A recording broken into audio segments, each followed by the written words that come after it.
All right, let's go over these problems here. Question number 1, which polynomial function has a greater degree? So for greater degree, I'm just kind of referring to that number that's up here, right? So of course, if I look at the right function, c of x, I notice that there are no variables unless I have one right here. So this is a degree of 2. Okay, let's look at this next one up here. This one here over here just has a description, so let's find it. A polynomial function b of x with 2 absolute minimums. Okay, so let's draw a graph. And here are my 2 absolute minimums. Okay, that means it has to go through the same point here. And 1 relative maximum. Let's draw that. Maybe over here. And maybe our graph looks something like this. Okay. How do you find a degree of that polynomial? Well, there is a formula. And let's see if I can do it in purple. These 3 points, the reds and the yellows, these are called turning points. They're also called extrema. Right, so you have a couple of formulas here you can use, but I like just using this one. Turning points is equal to the degree minus 1. So I know that I have at least 3 turning points in this problem. And all I have to do here is just solve. So I add 1, and then we're going to have a 4th degree polynomial. So the question, So the question is, which one is bigger?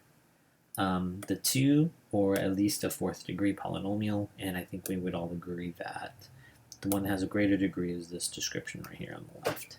Okay, let's try question number 2. Which polynomial function has a greater number of real zeros? Just to remind you that the number of real zeros is where it crosses the x-axis. Okay, now d of x here, x squared minus x minus 6, has no graph. But if you factor this one, we did this earlier in the year. I'm going to factor this, so my a value is 1, so a times c is negative 6. My b value there is, so a is 1, b is negative 6, sorry. And then our b value is a negative 1.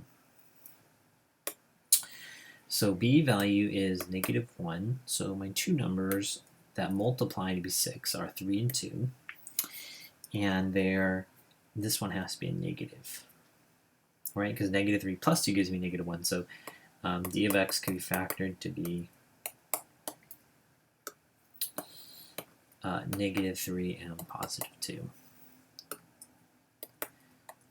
And then if we actually graph this, you can just set these equal to 0. And you'll get x equals 3 and x equals negative 2. Let's use this in yellow and this one in green. So if we actually graph this, then I have the green here, negative 2, and the yellow, positive 3. Our graph is going to look something like this. It's going to go through negative 6 right there.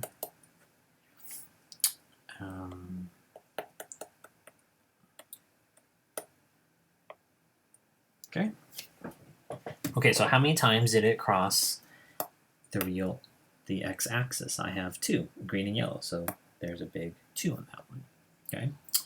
On this problem over here, let's just get a graph.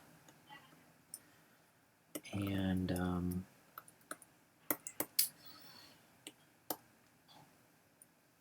let's count by 2s. 2, 4, 6, 8. And this one goes on to the negative side. We'll count by ones over here. 1, 2, 3, 4, 5. Okay, so then I'm just going to graph this. -5, -8. -4, -1. -3, 0. -2, 1. 0, 27, and then like 1, 64, something like that. So then if I graph this, you might have something that looks like this. What does that look like, guys? This looks like a cubic.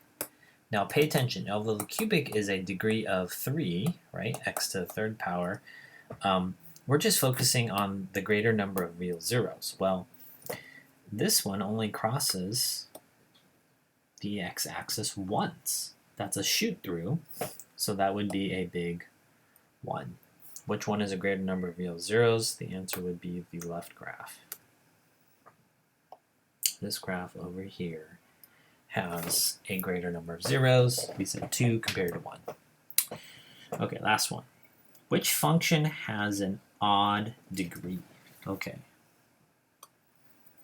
So remember, an odd degree, the easiest one, we know, easy, is x to the first. What does that graph look like? It starts down and finishes out going left to right, so there's my arrows, okay? You want the arrows apart from each other. This one looks like a third degree polynomial. A couple of ways I know that is the number of turning points. We just did that formula, right? So you can do turning points equals a degree minus 1, and now I have 2 turning points there. And if you add 1, you'll get degree equals 3.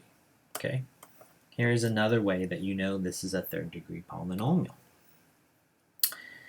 Right here, they call this one a bounce or a kiss, and it's equal to 2 zeros, 2 real zeros. Okay? And over here, this is a shoot through. A shoot through is equal to 1 real. So 2 plus 1. The fundamental theorem of algebra says the number of reals plus the number of complex. So you have 3 plus 0. This basically is a third degree polynomial. Okay? And then another way, again, the green one just kind of shows that I know they're in opposite directions. So it has to be an odd degree. Okay, so this one is an odd degree. Let's take a look at this last one over here, h of x. A polynomial h of x has 2 real zeros. So let's go ahead and graph these. 2 real zeros. Remember, I can always do a bounce there. And an imaginary 0.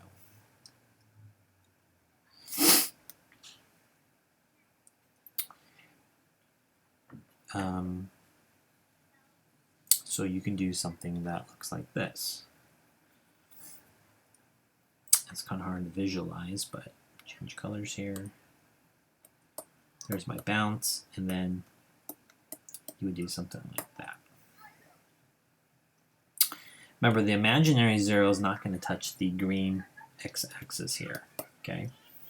The imaginary 0 is probably going to be something over here. We can't tell, because remember, this is the real. Okay, here's another way that we know this. And really, if you took a look at this in red here, this is a picture of an even, because the easiest even we know is x squared.